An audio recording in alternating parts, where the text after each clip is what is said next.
नमस्कार दोस्तों, advance classes online मंच पे मैं ब्रजेश कुमार करंट अफेयर्स के साथ आपका एक बार फिर अभिनंदन करता हूं। तैयार हो जाइए करंट अफेयर्स की बेहतरीन जानकारी के लिए और बेहतरीन क्वेश्चंस के लिए। आइए देखते हैं पहला क्वेश्चन।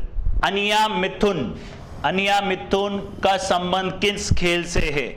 अनिया मिथुन का संबंध किस खेल से है? संबंध किस खेल से है? तो याद रखिएगा, अनिया मिथुन जो हैं ये हैं आपके एक वुशु खिलाड़ी। वुशु खिलाड़ी हैं ये आपके। ये कौन से हैं? याद रखिएगा, वुशु खिलाड़ी। और अभी साउथ एशिया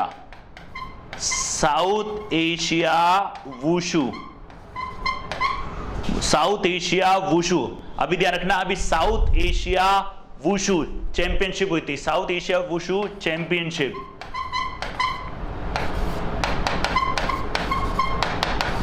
उनमें इन्होंने गोल्ड मेडल जीता है। याद रखिएगा, उनमें इन्होंने गोल्ड मेडल जीता है। तो ये कौन से आपके एक वुशु खिलाड़ी, ये हैं आपके दोस्तों एक वुशु खिलाड़ी। याद रखिएगा, वुशु खिलाड़ी हैं और साउथ एशिया वुशु चैंपियनशिप में इन्होंने गोल्ड मेडल जीता है। जो ये संपन्न हुई थी दोस्तों, ये संपन्न हुई थी आपकी नेपाल में। ये संपन्न हुई थी दोस्तों नेपाल में। ये संपन्न हुई थी नेपाल में। इसका फोटो भी आपको बता देता हूं दोस्तों। देखिए फोटो, इनका नाम है अनियान मिथुन।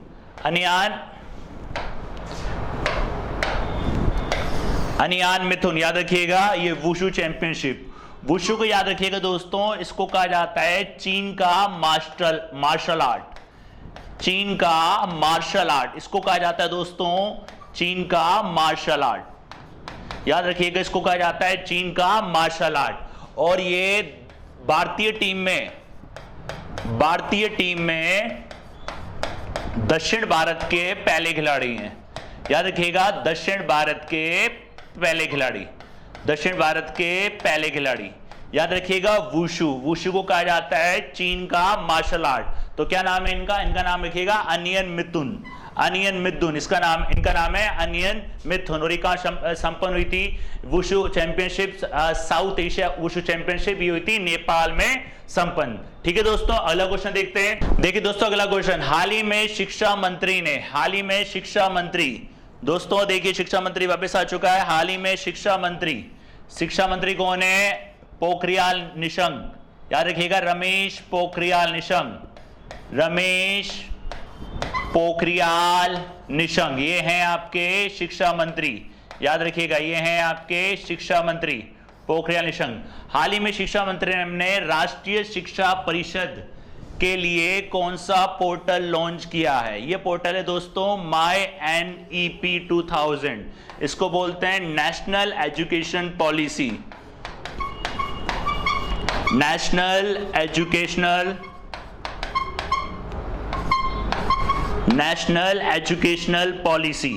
इसको कहा जाता है नेशनल एजुकेशनल पॉलिसी, जो आपकी 2020 में लॉन्च की गई। याद रखिएगा दोस्तों, कौन सी है? MyNAP 2020। MyNAP मतलब नेशनल एजुकेशन पॉलिसी 2020, मतलब ऑनलाइन के माध्यम से, इसमें डिजिटल माध्यम से विचार विमर्श। याद रखिएगा, इसके अंदर क्या होगा? डिजिटल माध्यम से विचार विमर्श। याद रखिएगा, डिजिटल माध्यम से विचार विमर्श और शिक्षा क्षेत्र में सकारात्मक और टिकाऊ बदलाव। और याद रखिएगा, इसका जो उद्देश्य है, शिक्षा क्षेत्र में सकारात्मक और टिकाऊ बदलाव। याद रखिएगा, और टिकाऊ बदलाव। तो याद रखिएगा, MyNAP मतलब माय नेशनल एजुकेशन पॉलिसी 2020। राष्ट्रीय शिक्षा परिषद के लिए कौन सा पोर्टल लॉन्च किया गया है? इसकी फोटो बता देता हूं दोस्तों, याद रखिएगा थोड़ी सी। देखिए, ये आपकी MyNAP, इसको कहा गया MyNAP। MyNAP competition category. याद रखिएगा, मेरा शिक्षा मेरी भारत, मेरा शिक्षा मेरा भारत, मेरी शिक्षा मेरा Bharat. Participate now for more better, for more detailed visit my app. इसमें याद रखना शिक्षक और शिक्षा के क्षेत्र में, याद रखना शिक्षक और शिक्षा क्षेत्र में, शिक्षा क्षेत्र में याद रखिएगा शिक्षक और शिक्षा क्षेत्र में सकारात्मक बदलाव और टिकाऊ बदलाव के लिए माय नैप 2020 मतलब my national education policy 2020 portal बनाया गया है। राइट, अगला क्वेश्चन देखते हैं। इसके अंदर पार्टिसिपेट कर सकते हैं class 9 to 12, under graduate and above, citizen category, open for all. Right, विचार विमर्श के साथ डिजिटल प्लेटफॉर्म के माध्यम से विचार विमर्श होगा शिक्षा के क्षेत्र में। राइट, अगला क्वेश्चन देखते हैं दोस्तों। देखिए अगला क्वेश्चन, देश का पहला पूर्ण विद्युतीकरण, देश का पहला पूर्ण विद्युतीकृत रेलवे जोन, देश का पहला पूर्ण विद्युतीकृत रेलवे जोन कौन सा है? याद रखिएगा जो ये रेलवे जोन है करीब 3012 किलोमीटर मार्ग को पूर्ण विद्युतीकृत किया गया है। पूर्ण विद्युतीकृत किया गया है। याद रखिएगा दोस्तों, पूर्ण विद्युतीकृत किया गया है। जो ये है आपका, ये है पश्चिम मध्य रेलवे जोन। ये आपका दोस्तों पश्चिम मध्य रेलवे जोन। याद रखिएगा इस पश्चिम मध्य रेलवे जोन का जो मुख्यालय है वो मुख्यालय दोस्तों जबलपुर में, वो इसका जबलपुर में। याद रखिएगा इसका मुख्यालय है जबलपुर में। अगर आप स्क्रीनशॉट लेना चाहते हैं तो इसका स्क्रीनशॉट भी ले सकते हैं। और अगर दक्षिण मध्य पूछे, इसका मुख्यालय याद रखिएगा सिकंदराबाद, याद रखिएगा दोस्तों सिकंदराबाद। और उत्तर पूर्व का पूछे तो गोरखपुर, और दक्षिण पूर्व पूछे तो बिलासपुर। याद रखिएगा दोस्तों बिलासपुर। दक्षिण पूर्व पूछे तो बिलासपुर, और अगर उत्तर पूर्व पूछे तो गोरखपुर। याद रखिएगा गोरखपुर। दक्षिण मध्य पूछे तो सिकंदराबाद। सारे जोन के बारे में याद रखना। देश के अंदर लगभग आपके जो रेलवे जोन है वो 18 रेलवे जोन है। राइट, पहले बने थे 17 और अभी फरवरी 2019 में बना दे रेलवे जोन जो आपका था साउथर्न तटीय रेलवे कोच जो विशाखापट्टनम के अंदर है। याद रखिएगा इसके बारे में। तो लगभग आपके 18 रेलवे जोन है आपके रेलवे के अंदर। राइट, याद रखिए। इसका बता देता हूं मैं दोस्तों आपको। देखिए जो ये आपका, इसके अंदर क्या आता है आपका कोटा। इस जोन के अंदर कौन सा आता है दोस्तों? इसके अंदर आता है आपका कोटा। याद रखिएगा इसके अंदर आता है कोटा। कहां पड़ता है ये? जबलपुर में। ये पड़ता है आपका जबलपुर में। Western central railway zone, western central, इसको बोलते हैं पश्चिम मध्य, वेस्टर्न सेंट्रल रेलवे जोन, पश्चिम मध्य। राइट, अगला क्वेश्चन देखते हैं दोस्तों। अगला क्वेश्चन देखिए, सुपारी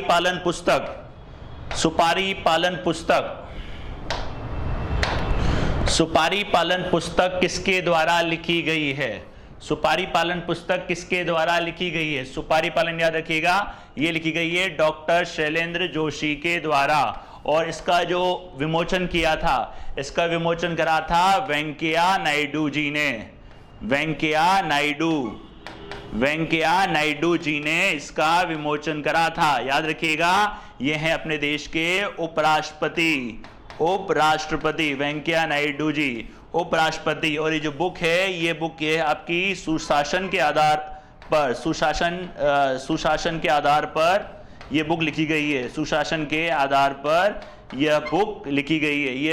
यह बुक है, याद रखिएगा सुशासन के आधार पर। ये किसने लिखी है दोस्तों? शैलेंद्र जोशी ने। ये लिखी है दोस्तों आपकी शैलेंद्र जोशी ने, सुशासन के आधार पर। याद रखिएगा आधार पर या उस पर आधारित पुस्तक है, उस पर आप आधारित पुस्तक भी बोल सकते हो। उस पर आधारित पुस्तक, याद रखिएगा उस पर आधारित पुस्तक है ये सुशासन। इनका नाम है शैलेंद्र जोशी। और इस बुक का जो विमोचन करा था वो करा था वेंकैया नायडू जी ने जो देश के उपराष्ट्रपति हैं। राइट, अगला क्वेश्चन देखते हैं दोस्तों।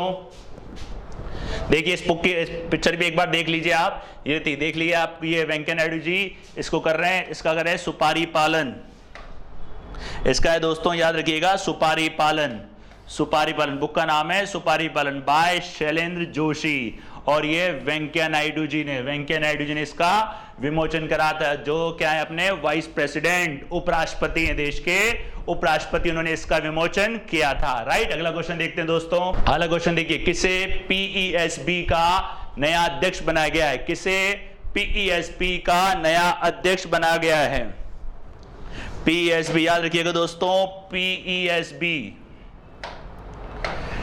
पीईएसबी पब्लिक एंटरप्राइजेस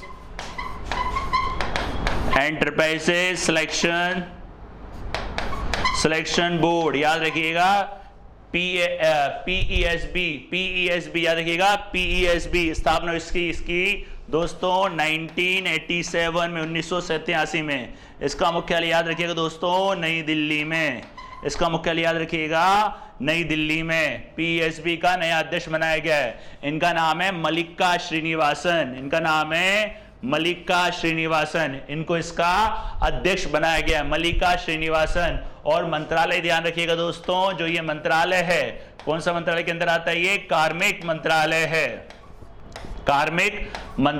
कार्मिक मंत्रालय के अधीन आता है। ये आता है दोस्तों किसके अंदर? ये आता है आपका कार्मिक मंत्रालय के अंदर, राइट। कार्मिक मंत्रालय, मल्लिका श्रीनिवासन, याद रखिएगा कौन है? मल्लिका श्रीनिवासन। ये देखिए ये है मल्लिका श्रीनिवासन, इनको इसका अध्यक्ष बनाया गया है, इनको इसका अध्यक्ष बनाया गया मल्लिका श्रीनिवासन को, ठीक है। मंत्रालय दोस्तों याद रखिएगा कार्मिक मंत्रालय, देखिए कार्मिक मंत्रालय लोक शिकायत और पेंशन, याद रखिएगा दोस्तों कार्मिक को बोलते हैं पर्सोनेल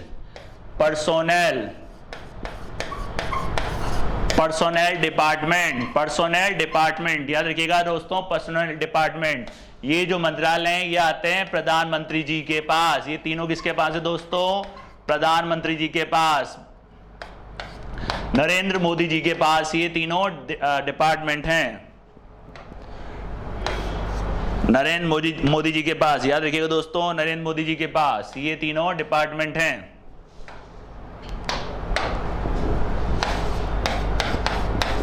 नरेंद्र मोदी जी के पास है ये डिपार्टमेंट, ठीक है। और इनके राज्य मंत्री भी याद रखिएगा दोस्तों, केंद्रीय राज्य मंत्री हैं जितेंद्र सिंह, इसके केंद्रीय राज्य मंत्री हैं जितेंद्र सिंह, याद रखिएगा। तो किसका बनाया गया? ये मल्लिका श्रीनिवासन, ये बनाया गया मल्लिका श्रीनिवासन। कार्मिक विभाग के अंतर्गत आता है, कार्मिक मंत्रालय के अंतर्गत आता है, कार्मिक मंत्रालय, पेंशन मंत्रालय, लोक शिकायत मंत्रालय, किसके दिन आता है? कौन मिनिस्टर इसका? वो है नरेंद्र मोदी। ये डिपार्टमेंट तीनों जो हैं, ये विभाग जो तीनों हैं, ये नरेंद्र मोदी जी के अंडर में, राइट दोस्तों। अगला क्वेश्चन देखते हैं। अगला क्वेश्चन देखिए दोस्तों, बहुत ही बेहतरीन क्वेश्चन है। देखिए हाल ही में किसके जन्म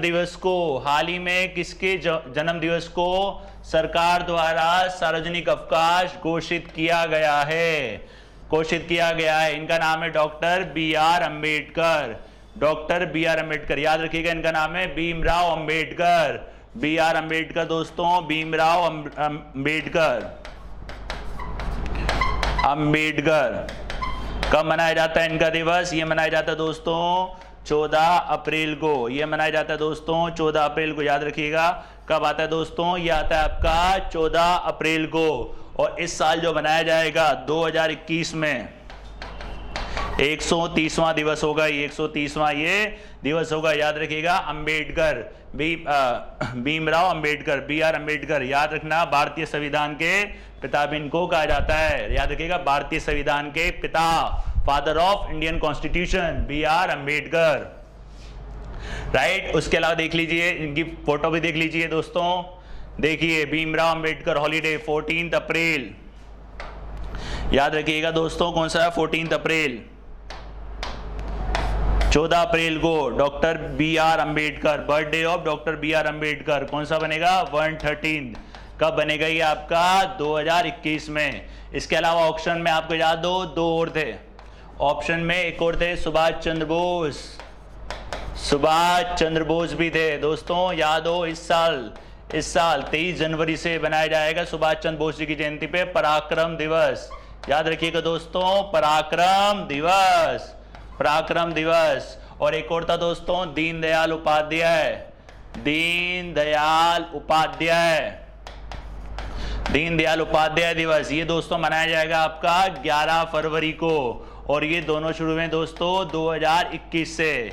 ये याद रखिएगा दोस्तों, दोनों शुरू हुए 2021 से, इनके बारे में भी याद रखिएगा।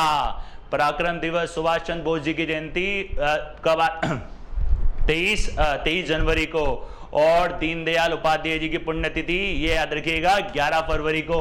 और इस दिन जो मनाया जाता है दीनदयाल उपाध्याय की, वो मनाया जाता है समर्पण दिवस।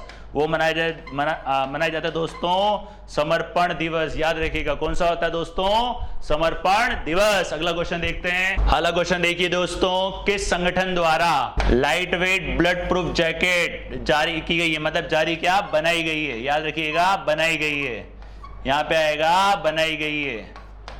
लाइट प्रूफ जैकेट बनाई गई है, ये बनाई है आपकी दोस्तों किसने? DRDO ने। DRDO ने, डिफेंस रिसर्च डेवलपमेंट ऑर्गेनाइजेशन, याद रखिएगा डेवलपमेंट ऑर्गेनाइजेशन ये बनाइए दोस्तों किसने? ये बनाइए दोस्तों आपकी किसने? DRDO ने। ये बनाइए दोस्तों DRDO ने। DRDO की स्थापना आपको हमने पहले ही बताई थी दोस्तों 1958 में, और इसकी स्थापना हुई थी दोस्तों कहाँ पे? न्यू दिल्ली में। इसकी स्थापना हुई थी दोस्तों न्यू दिल्ली में, याद रखिएगा न्यू दिल्ली में। इसरो आपको बताया गया था दोस्तों 1969। और अगर आपने लास्ट लेक्चर देखे हो तो इसरो भी फेमस हुआ था किसके लिए? क्वांटम। याद हो, क्वांटम के जरिए, एनक्रिप्टेड संकेतों के जरिए इसने वीडियो कॉन्फ्रेंसिंग की थी, लाइव वीडियो कॉन्फ्रेंसिंग। इसका हेडक्वार्टर कहाँ है दोस्तों? इसका हेडक्वार्टर है दोस्तों बेंगलोर में। इसका हेडक्वार्टर याद रखिएगा, इसका हेडक्वार्टर है बेंगलोर में, BL। इसकी स्थापना हुई थी दोस्तों 1954 में। इसका मुख्यालय भी कहाँ है दोस्तों? बेंगलोर में। इसका मुख्यालय याद रखिएगा दोस्तों बेंगलोर में। भारत इलेक्ट्रॉनिक्स लिमिटेड, याद रखिएगा भारत इलेक्ट्रॉनिक्स लिमिटेड, याद रखिएगा भारत इलेक्ट्रॉनिक्स लिमिटेड। इसका मुख्यालय भी कहाँ है? बेंगलोर में। EIL का मतलब है engineers India limited. Engineers India limited लिख देता हूं दोस्तों, इंजीनियर्स इंडिया लिमिटेड, याद रखिएगा। इसकी स्थापना हुई थी दोस्तों 1965 में। इसकी स्थापना 1965 में। मुख्यालय इसका दिल्ली में, याद रखिएगा। कहां पे इसका मुख्यालय? दिल्ली में। इसका मुख्यालय याद रखिएगा दोस्तों दिल्ली में, ठीक है। इसका मुख्यालय दिल्ली में। तो याद रखिएगा सबके बारे में बता दिया। और किसने बनाई है? DRDO ने। चलो इसका फोटो भी आपको दिखा देता हूं, इस जैकेट का फोटो। यह आपके ब्लड प्रूफ जैकेट है। इसका वजन है दोस्तों 9 किलोग्राम, याद रखिएगा दोस्तों 9 किलोग्राम। इसका वजन है 9 किलोग्राम। किसने बनाई है दोस्तों? ये DRDO ने। इसका एक नाम भी है front hard armour panel. Front hard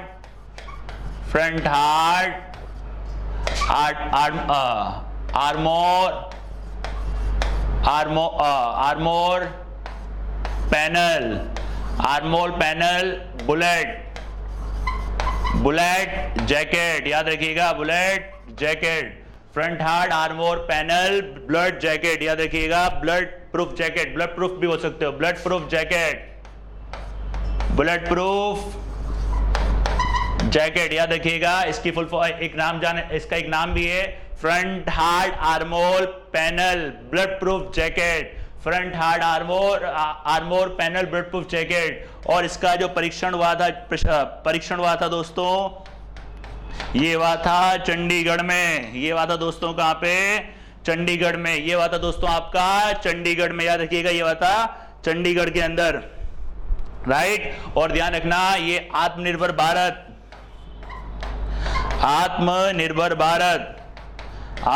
Bharat को साकार करने की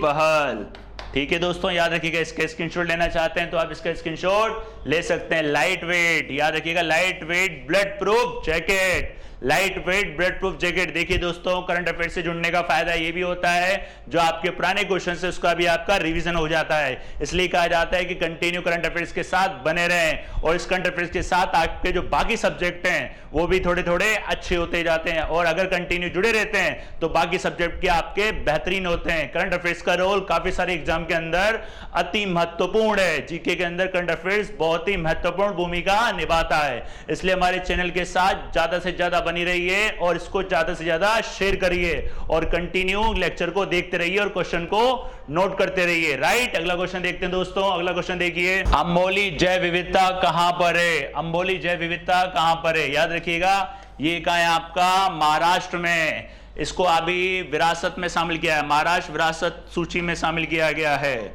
विरासत सूची में इसको शामिल किया गया है, शामिल किया गया है, शामिल किया गया। याद रखना यहाँ पे मीठे पानी, यहाँ पे मीठे पानी में पाई जाने वाली दुर्लभ, मीठे पानी में पाई जाने वाली दुर्लभ मछली मिली है। मीठे पानी में पाई जाने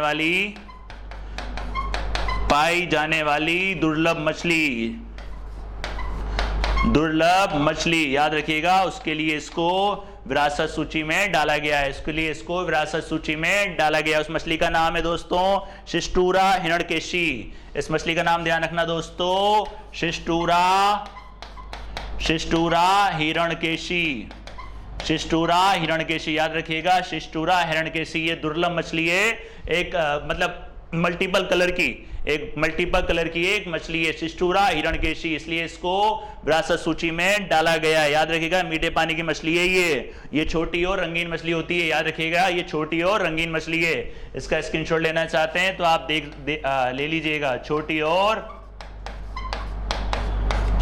रंगीन मछली, छोटी और रंगीन मछली। याद रखिएगा छोटी और रंगीन मछली। इसकी पिक्चर दिखा देता हूं दोस्तों, ये देखिए ये है आपका, ये याद रखिएगा महाराष्ट्र गवर्नमेंट के द्वारा, याद रखिएगा दोस्तों महाराष्ट्र गवर्नमेंट के द्वारा, ये महाराष्ट्र गवर्नमेंट के द्वारा।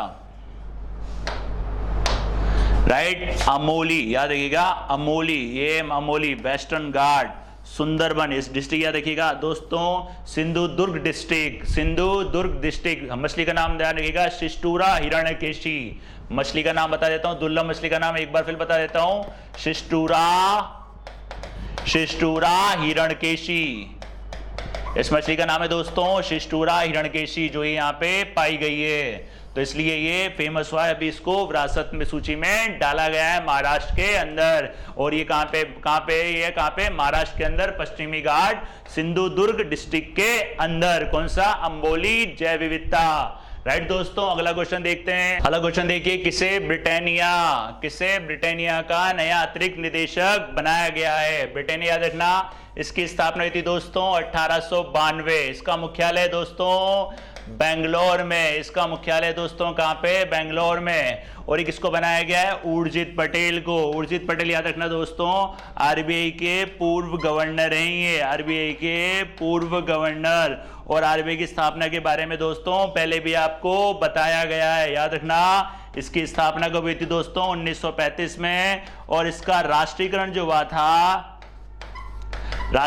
हुआ था दोस्तों, वो राष्ट्रीयकरण हुआ था इसका 1949 में। याद रखिएगा दोस्तों इसका राष्ट्रीयकरण हुआ था 1949 में। उर्जित पटेल दोस्तों, इसकी पिक्चर बता देता हूं, आप पहचान जाओगे देखते ही। उर्जित पटेल याद रखना, ये रे दोस्तों Urjit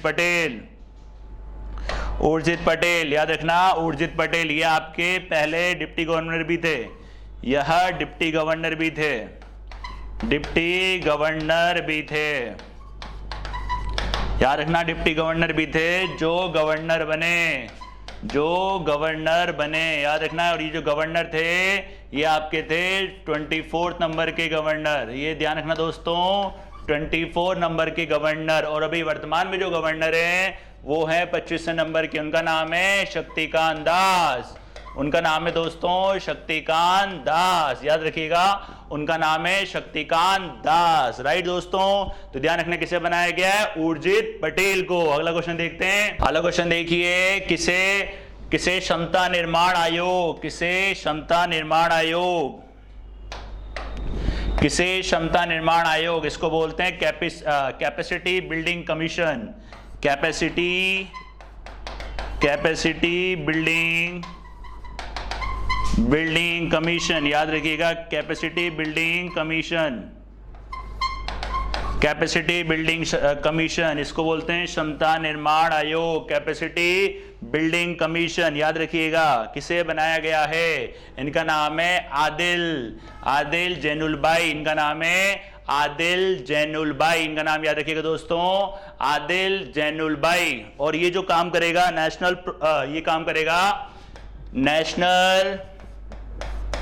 national programme civil service